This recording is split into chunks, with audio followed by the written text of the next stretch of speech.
chatting with Richie. It was really nice No, that of you. course. Yeah.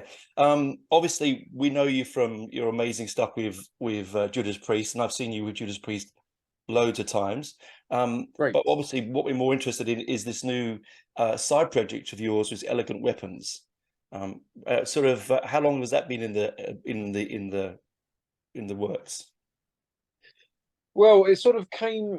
I've always got stuff floating around idea-wise. I'm always writing stuff. So this material that's been around a couple of years. I think COVID really, the lockdowns and stuff like that, really gave me the time to focus and consolidate all those ideas that I had floating around and get them into some sort of shape. So Yeah, it's been around a couple of years. So maybe a couple of years before COVID, throwing those ideas around. COVID kind of got them together, and then we recorded it. I think around 2001, and then I think we went out with Priest 2001, 2002, and then we're now 2003. So it sounds like a long time, but if you put it like that, even though you record the album in 2001, it's now 2003, but you can't the timeline. I mean, and these yeah, days as well, time goes so quick. It's like yesterday. yeah. Um, Yeah. Yeah, so we put the album together, and then we shopped for a deal and stuff. We got the deal with Nuclear Blast, and then you got to kind of put the artwork together and all that sort of packaging and stuff. And now I think it came out 2 weeks ago, something like that. It did, yeah. So yeah, all good. I'm just surprised now you can get it all in. I mean, you've got the new Priest album you're working on, or coming to the end of working on. You're touring that, you're touring everything else, and then you've got this other stuff. I just don't know how you guys fit it all in, truly. Well, I'm lucky enough to be able to say that's what I do. That's what I do. I'm able to do it, and that's what I want to do, and that's who I am. I'm playing all the time. I'm fortunate enough to be able to write music and record music and put stuff together with Priest, and as you said, with Elegant Weapons. So, right, working on the Priest stuff, and we're putting another Elegant Weapons album together. I'm now in the UK. We're doing a tour with Elegant Weapons, and then we're looking at Priest next year. And so, and that's what that's what you do. I suppose, yeah. You live it, and I'm fortunate enough to be able to live it. So yeah, very grateful. Yeah, and brilliant. I mean, what a lineup! You got Ronnie Romero, Christopher Williams, and Dave Rimmer. I mean, that's an amazing lineup you've got there with this band. Yeah, we're all from Legacy Acts. Priest obviously myself, and Christopher's from Accept, and Davey's from Uriah Heep. Ronnie sang with Rainbow and MSG. So we're all connected to Legacy Acts, and hopefully we can take the DNA forward and carry the torch into the future when those bands are no longer around. Hopefully they'll be around for a long time to come. But if that day comes, we can take that DNA into the future. That's the goal anyway. So, and first and foremost, they're great friends of mine. They're great guys. They're great at what they do. And so yeah, they're just legends in their own right, and hopefully we can take the band into the future with that DNA that we've all got from our bands. Yeah, because it comes across in the album, because I've listened to it a few times now since release, and it's got this big swaggery sound to it. Well, it's very modern, but also very nod back to influence over your shoulder, I think, and you can hear that in every track. Well, it was a conscious thing, really. I've always as a guitar player, I've always worn my influences on my sleeve, where I come from. I've never been, I can't really hide them, if you know what I mean. So I've never tried. So musically, it's the same. It was a priority, really, to sound like a record in 2023, while also being proud of where it comes from. I grew up with certain influences. Why not be proud of them and let them shine through? The Sabbath, the Priest, Thin Lizzy, Alice in Chains, that sort of stuff. Why not let it shine through? And I think we achieved that while sounding like a record of today. Yeah, I think that's because Andy Sneap produced it, didn't he? And I mean, he's an amazing producer. So I mean, that's probably also helps with that big sound that you get from it. I think you hit the nail on the head there. Yeah, he's the same mind, really. He grew up on those same influences that I did. So again, he's a producer making records in 2023. So he's not making retro records. He's making modern records that stand up today and letting those influences shine through. So it was a no-brainer, really, to let Andy produce a record. Yeah, because I mean, I've always loved Andy's work, right back from Sabbath, Sabbath, and all that way through. And Mm. it's he's just an incredible guitarist. And hearing him on stage for Priest is just mind blowing. I know it's not the same, it's not Heritage Priest, but when you come on, man, it's huge sound. Like you really do fit in really well that lineup. Well, I think we got chosen in different ways to fulfill that role, and Mm. they're big roles. Yeah, And what do? You give it 1,000%, and Andy's no different. He's up there giving 1,000%. When Glenn sort of pulled back, Glenn wanted Andy to do it. So what do you say? You don't say no thanks. You say, oh, okay, like yeah, okay, you yeah. take the bull by the horns and you give it 1,000%. That's all you can do. And Andy's up there giving it 1,000%. Yeah, yeah, and I think that comes across on all your shows. Like I saw you on the Firepower tour, and it was just mind blowing. Saw you back in um, was it just before Epitaph? I think on Epitaph, Mm. just brilliant. Like, and again, it's Priest is Priest. It's big. Because I didn't Scott Travis play on the album as well, or this some parts on the new album. He did, yeah. I've always, promised Scott if I ever did anything. Sorry, I'm having trouble breathing here. Are you all right? Hopefully, I'm all right. I'm Yeah. really jet lagged. I'm like flew into the UK yesterday morning. I'm struggling with the time difference, but I always promised Scott if I ever did anything outside of Priest Mm. that I'd give him first refusal.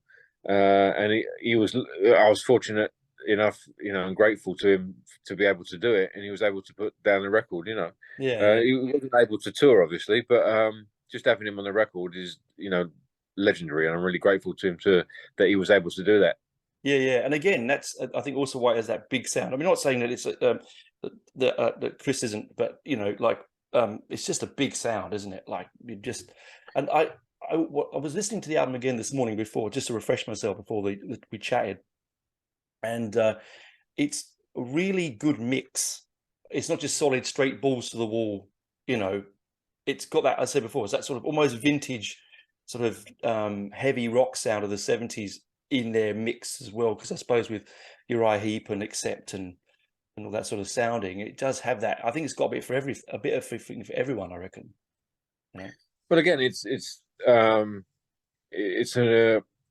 organic thing. It's just kind of what I like as a guitar player. Really being selfish about it. It's if I put down something that comes from the guitar that I'm writing a song and a riff jumps out of the guitar that is Mm, influenced by that kind of era.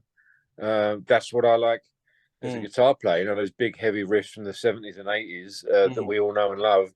I'm not consciously trying to search for that kind of experience. It's just what jumps out. So it's just who I am, as I said, as a guitar player and as a musician. That's what if something jumps out like that, it's like, oh, that's what I like to hear. That's the experience I like to hear, and I'll put a song around that, and hopefully people enjoy the same experience I do. That's all you can ask for, really. Yeah, yeah. Because I mean, you write, you play predominantly on your Epiphone Flying V, don't you? Right? Does that conjure up sound, like when you pick that up? Does that say this is the sound I'm going to make, or like does it tell you what it's going to do? It's all dictated by the guitar. Mm, So I pick up the guitar, and the guitar dictates the sound and the riff or the melody or what comes. Obviously, it's a conduit really for what comes out of my mm. influence and stuff. It speaks through the guitar, but without the guitar, I mean, I'm not going to sit there and sing it. You know what I mean? Yeah, I'm not blessed with that sort of voice, but so the guitar is my voice. So it kind of that's what pulls it out of me.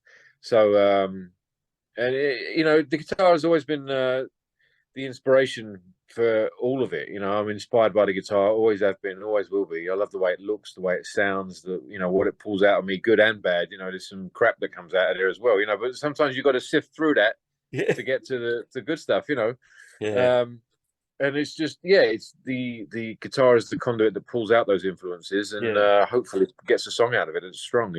Because I look at that and I get that Schenker feel, because he's black and white Flying V, and the way you pull Mm. your shapes on stage, I get a bit of Schenker going on there as well. Oh, it's all stolen. All the stuff is stolen. It's one of the biggest challenges I've faced as a guitar player is my own sound and own identity. I'm always striving for it, and hopefully, if someone puts the record on, they can hear me in there. I mean, I can hear Schenker, Zach Wilde, and Dave Murray. That's all I can hear. But hopefully, the listener hears if they put it on and they think, "Oh, that's Richie," then job done. But it's a never ending journey for me to find my own identity, and I don't think that will ever end. No, I think you're right. I think when you're in Priest, I'm sure that they give you that freedom to explore your sound in a more fluent way, don't they? Well, yeah, they've never said to me do this and do that. They've always kind of let me do what I think is the right approach, and I guess I've trod the line between. I've always tried to respect what went before, but respect myself and my own voice going forward. And I guess that seems to be the right approach. And in that, you have to find your own voice. You're on stage in front of, a lot of people over the years, so you have to find that voice. And as I said, it's an ongoing journey. But it's a good challenge. And as I said, hopefully someone picks up. They put on one of these songs, and they can hear that it's me. Maybe not, but that's the goal. I think you can, because I think Firepower, and I mean I genuinely mean this. I think Firepower is probably one of the best Priest albums of the last 20 odd years.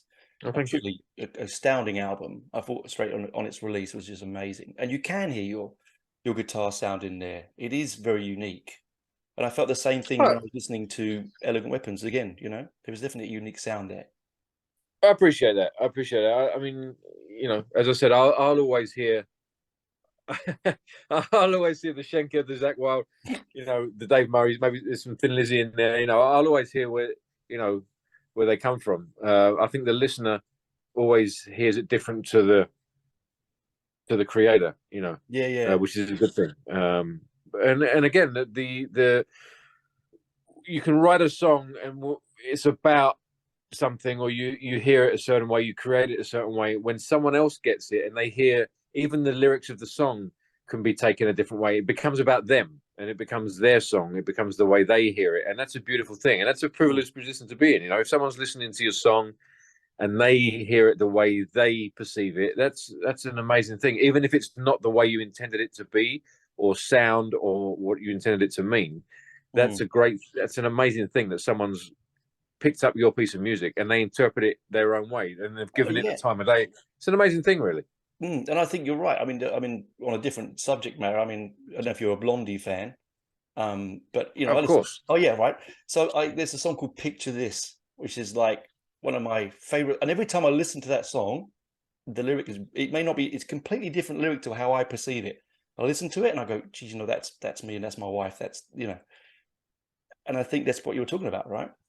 Yeah, that's right. It becomes your song. It's no longer, it's no longer the band Blondie's song. It's your song and what it means to you, and that's an amazing thing. It becomes part of your life, and you own it, and that's a beautiful thing. And so, are you going to tour with Elegant Weapons over this side of the world, or are you not coming? What do you reckon? Too far to come? I'd love to come down there.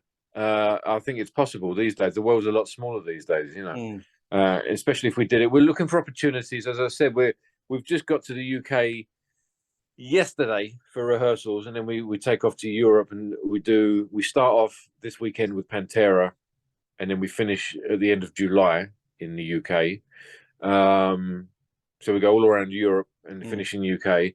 We're looking for opportunities in the States and Asia and Australia as well. Wherever we can go to snag a few more fans, to connect with some fans, and hopefully take a few fans with us. We'll hopefully get there. So watch this space. We'll definitely fly. We could do it on part of a tour of Japan and Australia. We can come over that part of the world. Amazing. Come down. Yeah, it'd be brilliant. Around the corner. So it's a bloody long flight, though, isn't it? I just got back from. That's all right. That's all it is. It's just a long flight. That's all. Yeah. So the jet lag does get you. I was back in the UK recently, and when I got back here, oof, nasty. Do you know what it's like then? Like between where you are and the UK, that must be the worst jet lag. And when it hits you, it's not funny. No, it's not funny. Your whole world turns upside down, and it takes a while to get back.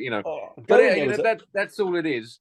That's all it is. It's not like you know, there's some challenges in the world that people are going through, and it's, you know what I mean? Yeah, no, It's yeah. not that. It's small mercies. It's not that bad, right? Yeah, that's right. No, exactly. We can bring the band down there and go through that. We'll be all right. Yeah, you'll be all right. A few days on the beach, be all right. Exactly.